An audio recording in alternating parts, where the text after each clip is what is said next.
Uma nova pesquisa feita pelo IPEC mostra Lula com 12 pontos de vantagem sobre Jair Bolsonaro no primeiro turno da disputa à presidência da República.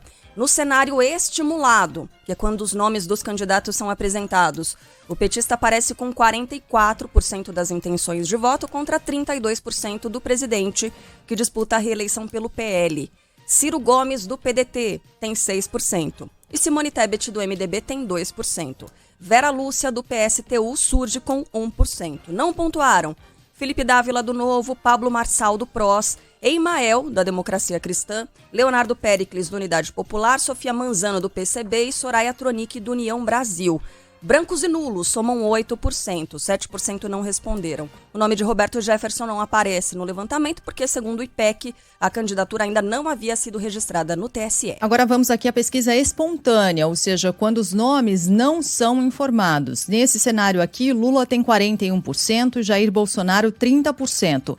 Ciro Gomes aparece com 3% e os demais candidatos não atingiram 1%. Brancos e nulos totalizam 9% e 16% não sabem ou não responderam. Considerando apenas os votos válidos, Lula surge com 52% e Bolsonaro com 37%. Esse resultado, no entanto, não significa uma vitória do petista no primeiro turno. Por quê? Porque a pesquisa tem margem de erro de 2 pontos percentuais para mais ou para menos. Em um eventual segundo turno entre os dois, Lula venceria por 51% a 35%. Bom, alguns recortes dessa pesquisa por regiões. Lula lidera no Sudeste, Norte, Nordeste e Centro-Oeste, e Jair Bolsonaro está à frente no Sul. Entre os católicos, Lula tem 51% das intenções de voto contra 26% do atual presidente. Entre os evangélicos, Bolsonaro tem boa vantagem, aparece com 47% e o petista com 29%. Por renda, Lula lidera entre os que ganham até um salário mínimo e entre 1 e 2 salários mínimos. E Jair Bolsonaro surge à frente entre aqueles que recebem entre 2 e 5 salários mínimos e mais de 5 salários mínimos, a população mais rica. Entre as mulheres, Lula tem 46% e o presidente 27%. E entre os homens, o petista aparece com 42% e Jair Bolsonaro com 37%. Um recorte importantíssimo é que 77% dos consultados pelo IPEC dizem que já estão decididos a respeito do voto para presidente. Bastante coisa, diferentemente de vários estados, né, na disputa para os governos estaduais, 77. Né, como São Paulo. E mais importante, quando a gente coloca a lupa sobre os eleitores só de Bolsonaro e Lula, são 82% aqueles que dizem que a decisão de votar nesse ou naquele candidato é definitiva e não vai mudar até o dia da eleição. Só 1% não sabem ou não responderam e 17% afirmaram que podem mudar, o que dá uma margem muito pequena, né, para que alguma mudança mais radical aconteça até o dia 2 de outubro. E mais, entre os candidatos restantes, isso é importante, só 26% dizem que o voto é definitivo.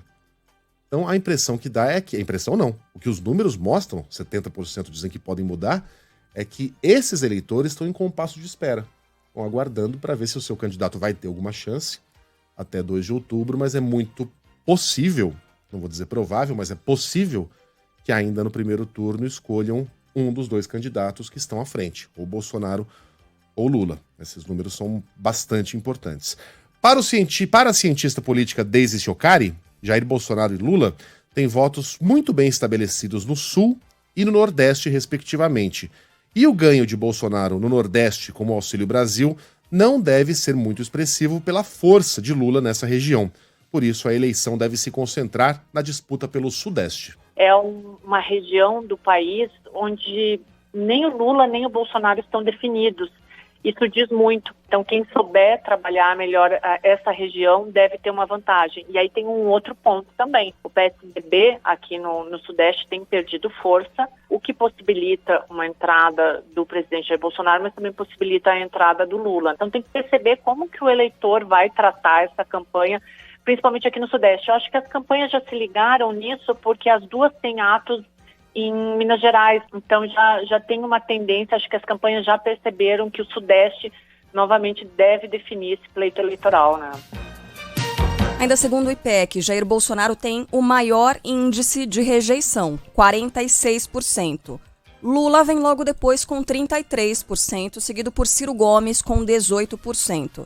E aí aqueles dados, né? Pesquisa IPEC feita com 2.000 pessoas entre os dias 12 e 14 de agosto em mais de 130 cidades brasileiras. Nível de confiança de 95% e o levantamento foi registrado no TSE sob o número BR 03980/2022. E aí a campanha eleitoral começa oficialmente hoje, né? Se você já entrou aí em redes sociais e tal, já tem um monte de santinhos digitais, né? Já começou para valer e tem regras, né? A gente vai até Brasília agora, ao vivo, trazer informação com a Natália Pazzi. Fala, Natália, bom dia. Oi, pessoal, muito bom dia para vocês e para quem nos acompanha. Diversas regras que são estipuladas aí, dadas pela Justiça Eleitoral, com esse início, então, do período para propaganda eleitoral e a partir de agora, com o começo, então, das campanhas, cada candidato fica autorizado a realizar propaganda em mídia impressa e na internet, a fazer comícios, distribuição de material gráfico, caminhadas ou outros atos de campanha até o dia 1º de outubro, que é a véspera das eleições, do primeiro turno. Em relação à adesivação de veículos, fica proibida a colocação em carros inteiros, permitida apenas a adesivação do vidro traseiro. O uso de outdoors é proibido pela Justiça Eleitoral. Carros de som e outros veículos com sonorização também não poderão mais circular com propaganda, a não ser que seja em evento com a presença de eleitores. É importante lembrar também que a legislação eleitoral proíbe, desde 2006, a distribuição de camisetas, chaveiros, bonés, canetas, aí, cestas básicas ou qualquer bem aí, qualquer outro bem ou material que possam aí proporcionar vantagem ao eleitor. Além disso, candidatos que se sintam ofendidos poderão ter direito de resposta garantido pela Justiça Eleitoral. O TSE também estabelece que a propaganda eleitoral paga na internet deve ser feita somente por candidatos, partidos, coligações ou federações partidárias e precisa ser identificada como tal onde for exibida. O tribunal não considera propaganda eleitoral a publicação com elogios ou críticas a candidatos que seja feita por eleitores em páginas pessoais nas redes sociais. Apoiadores podem publicar conteúdo, mas não devem recorrer ao impulsionamento pago para alcançar maior engajamento. E é proibido também contratar pessoas físicas ou jurídicas que façam publicações de cunho político eleitoral nas páginas, então nas redes sociais, na internet. O tribunal determina ainda que o disparo em massa de conteúdo eleitoral por meio de mensagens de texto é ilegal e pode levar à cassação do registro da candidatura, inelegibilidade e multa de 5 a 30 mil reais. E um balanço geral do início dessa campanha,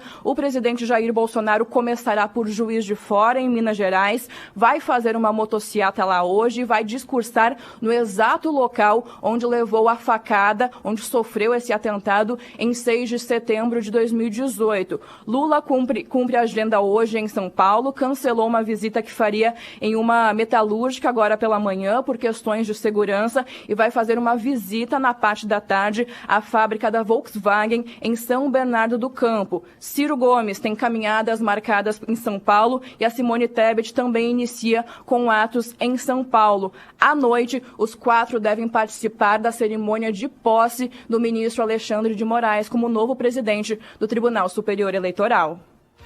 Rapidamente, antes da gente dispensar a Natália, cavalete pode, Natália? Aquele troço insuportável de madeira que fica emporcalhando as praças, ruas e canteiros centrais das cidades? Segundo a Justiça Eleitoral, não pode, Megali. Inclusive, isso pode levar a multa. Então, se for colocar, é bom entrar em contato com a Justiça Eleitoral antes para ver se de fato vai poder em algum tamanho ou não, ou se de fato fica proibido e vai poder sofrer algum tipo de sanção aí pela Justiça Eleitoral. E aí eles partem para aquela alternativa do cavalete humano, né? Do pobre coitado do homem sanduíche que fica lá carregando com aquela cara de paisagem, garantindo ali o seu, mas... um negócio humilhante, né? Exposto a tudo, né? A fotografia do candidato. E então é isso, não pode cavalete, tá? Se encontrar um na sua rua aí, pode ficar à vontade pra pegar e jogar na lixeira. Aliás, mesmo que pudesse... Dá uma bica. Dá uma bico. Pode dar uma bicuda pra desafogar ali, pode deixar o cachorro fazer xixi na cara do sujeito. E depois pega e coloca no lixo, coloca ali no meio dos entulhos, porque isso é proibido. Aliás, mesmo que não fosse proibido, eu acho que o cidadão tem todo o direito de arrancar aquele troço da rua. Da mesma maneira que o candidato tem o direito de usar a rua para isso, o cidadão também tem o direito de limpar a rua que é dele, né? Mas não pode. Uma boa iniciativa, pelo menos, do... Aliás, eu convidaria o eleitor aqui a não votar num candidato que humilhasse uma pessoa dessa maneira, colocando o cara numa esquina lá, tomando sol. Vira um cavalete de homem móvel, sanduíche, né? De cavalete humano. Driblando a legislação. É um jeito de driblar, dando né? um somebody love ali, uma malandragem na legislação que deveria valer para todo mundo. Obrigado, Natália.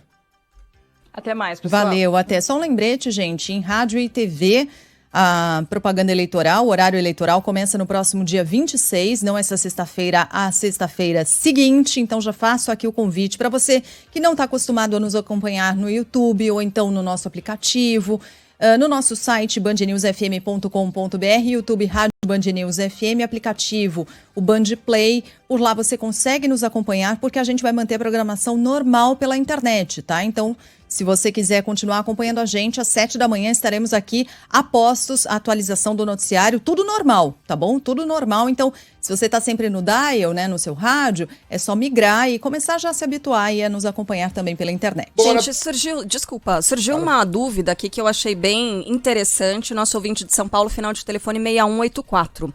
Varal de toalha de candidato, pode. Mas aí ele tá falando provavelmente de...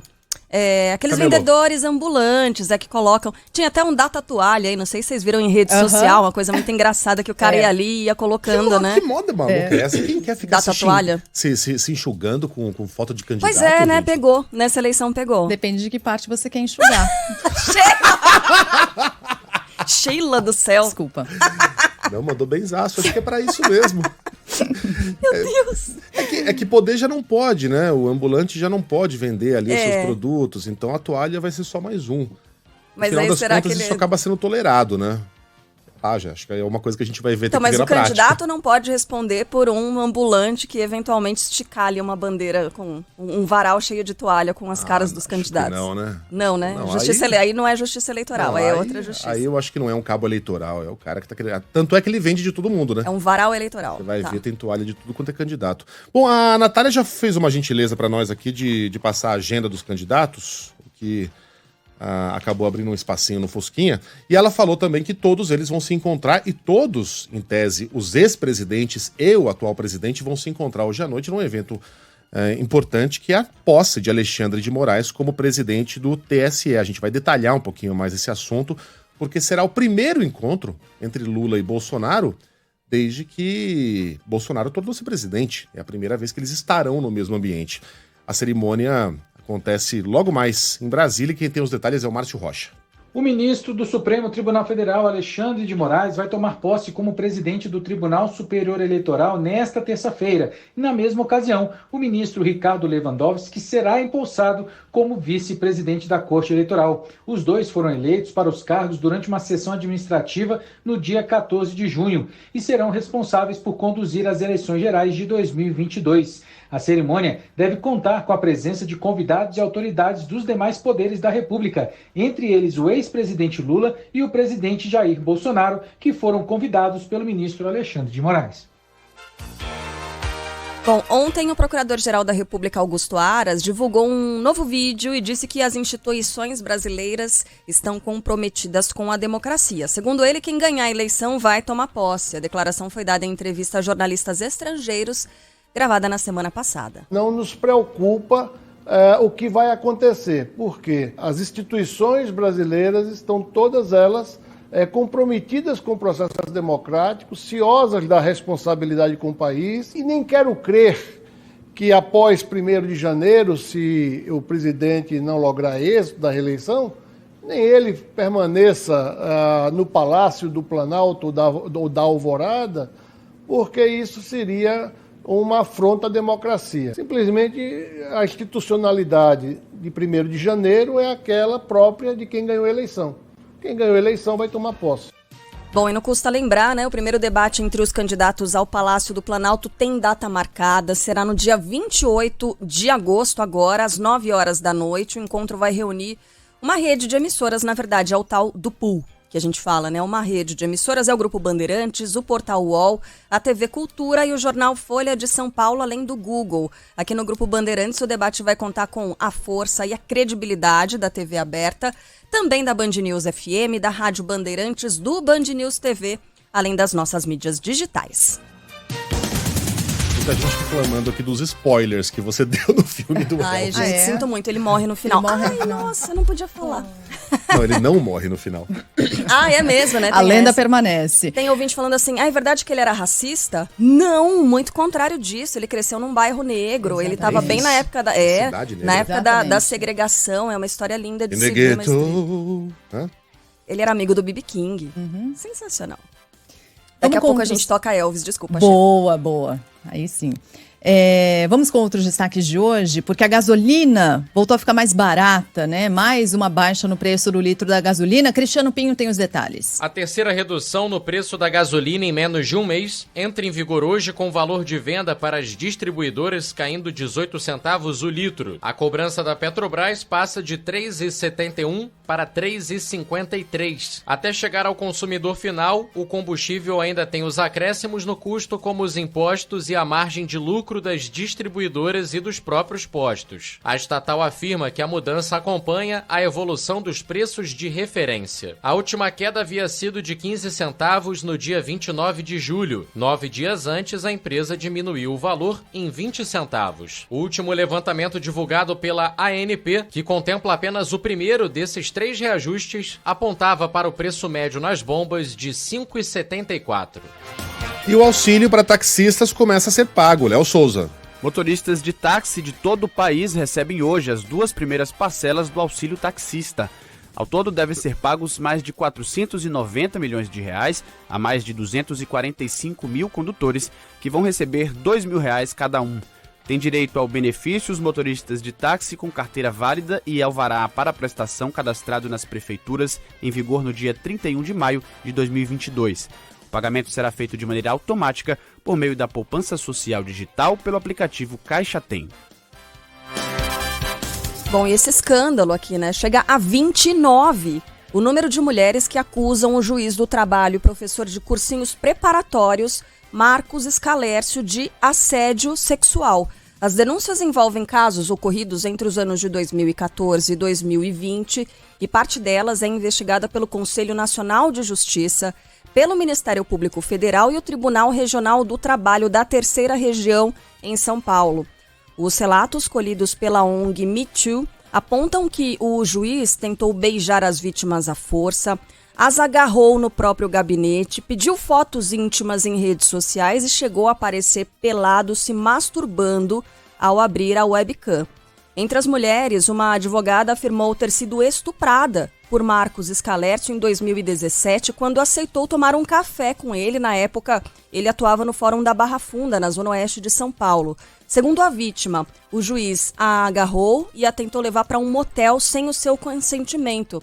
Ela disse ter ficado cheia de hematomas pelo corpo.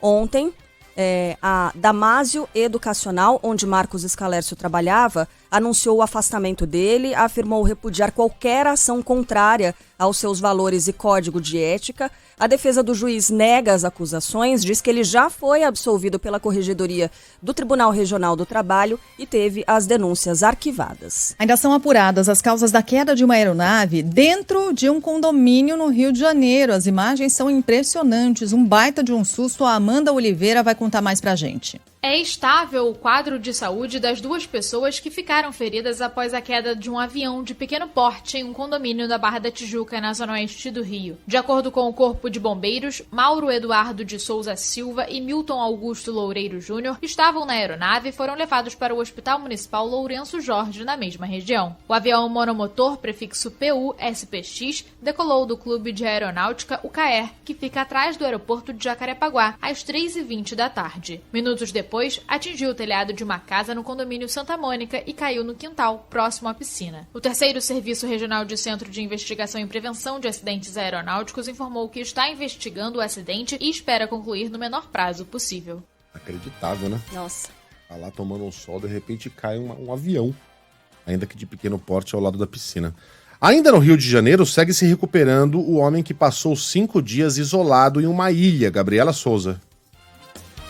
Depois do reencontro com a família, o jardineiro de 51 anos que ficou 5 dias ilhado na zona oeste do Rio se emocionou nessa segunda-feira ao encontrar, mais uma vez, com um bombeiro que o socorreu. Agradeço muito eles também por tudo, porque foi eles também que deram a luz. Obrigado. Nelson Ned Ribeiro sobreviveu na Ilha das Palmas comendo apenas 2 limões e um pedaço de carvão e bebendo uma mistura de água salgada e mineral. Ele só foi resgatado no sábado depois de surfistas alertarem o corpo de bombeiros. O jardineiro conta que em meia chuva e ao frio conseguiu achar alguns itens fundamentais em uma barraca usada por pescadores. Aí achei um limão cortado, aí ainda comi esse limão. Estava com muita fome, não tinha nada. Na quinta-feira eu comi um pedaço de carvão.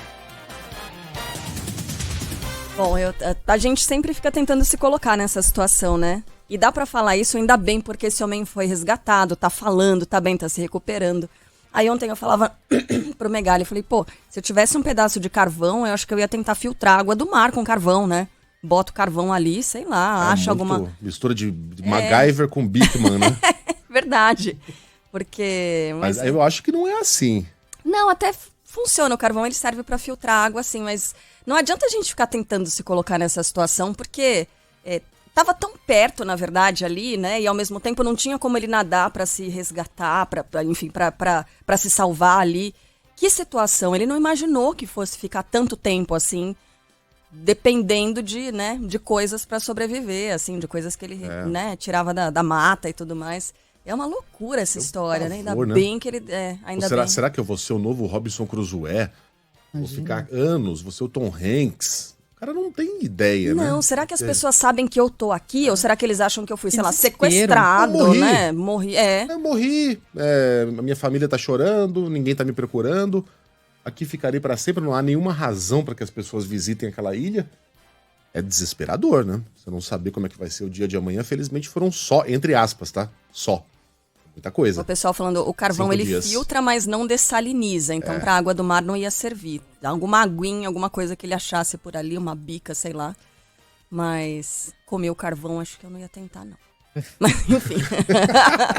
Bom, falar de 5G, falar de tecnologia e sim, começa a funcionar em mais 3 capitais brasileiras. Fala aí, Ângelo Sfayer. Mais 3 capitais brasileiras receberam hoje o sinal 5G. A ativação aconteceu à meia-noite em Curitiba, Salvador e Goiânia. Segundo a Anatel, com a tecnologia disponível, as pessoas com aparelhos celulares compatíveis têm acesso a uma conexão muito mais rápida com a internet, além de outros benefícios. O edital da Agência Nacional de Telecomunicações prevê que no período de até 30 dias, as operadoras devem instalar pelo menos uma antena de 5ª geração para cada 100 mil habitantes. As cidades de Brasília, Belo Horizonte, João Pessoa, Porto Alegre e São Paulo já têm estações do 5G. E até 29 de agosto a tecnologia deve ser disponibilizada em Florianópolis, Palmas, Rio de Janeiro e Vitória.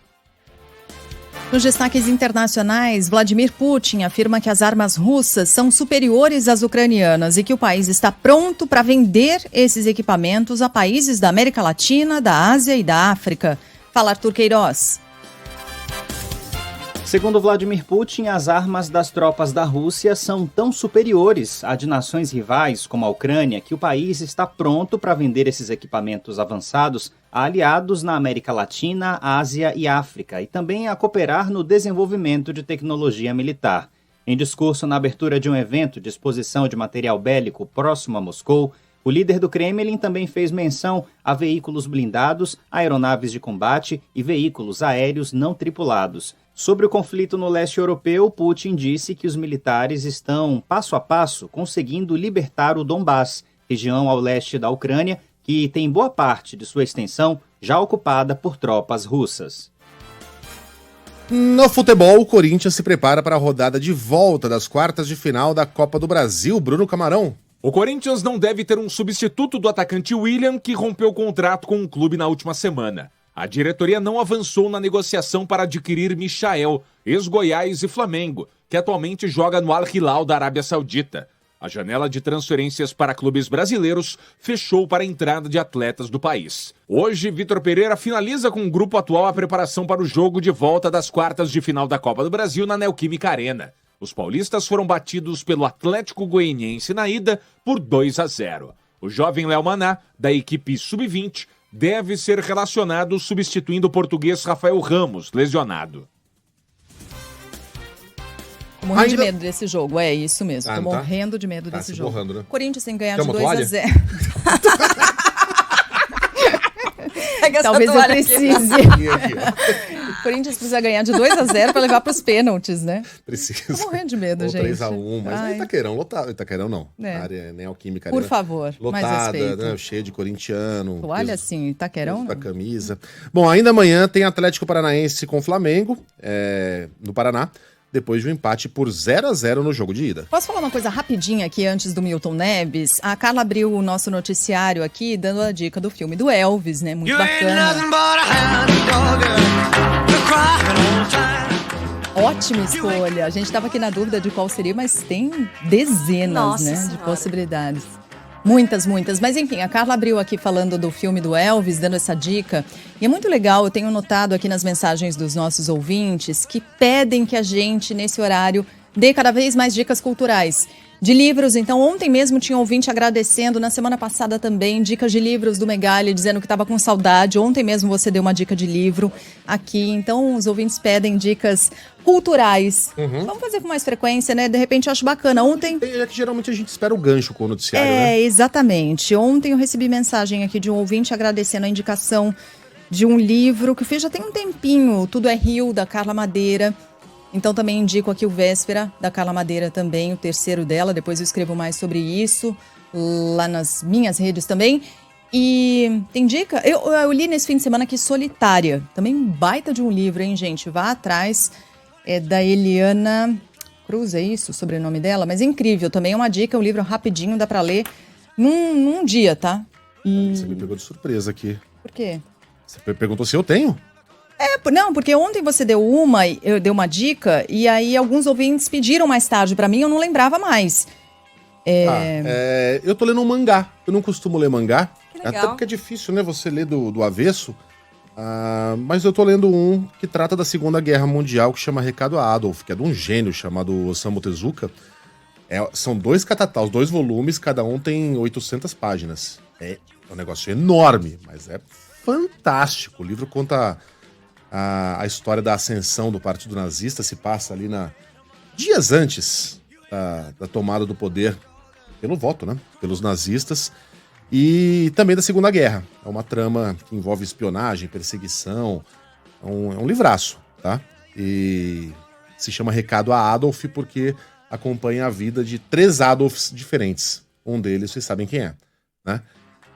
Repito aqui, Recado a Adolf. Eu ainda tô no primeiro volume, mas são 2 e, de novo, são 2 bíblias, tá? Tem que reservar um tempinho bom aí. Do Osamu Tezuka. Foi essa.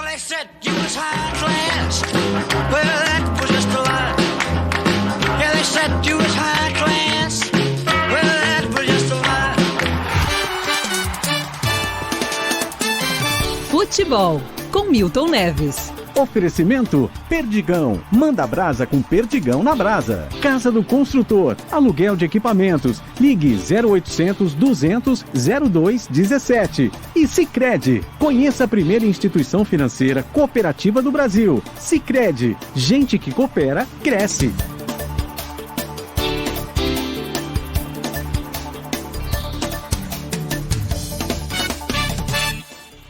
Fala, Milton, bom dia. Como vai, Megali? Muito bem. Aquele abraço pra você, muito bom dia. Você falou de manhã aí que o Flamengo, teu time, tá trazendo o Cristiano Ronaldo pro ninho do Urubu lá no Rio de Janeiro? Você tá sonhando, Megali, não, pelo amor de você. Deus.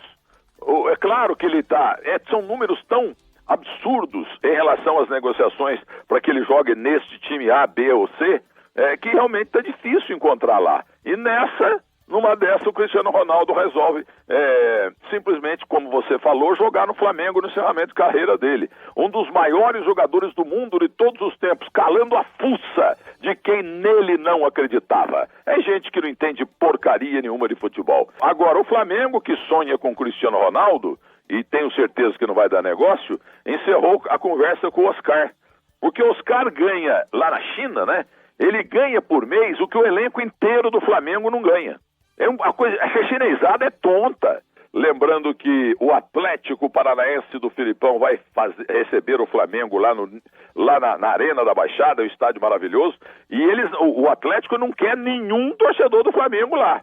E exige que os cavalos, naquele jogo de ida, até o Arrascaeta, que é craque, e quem mais? O Gabi ex-gol, mascarado e chato, igualzinho o ex-cunhado dele, o Neymar. Um grande abraço para vocês e até amanhã!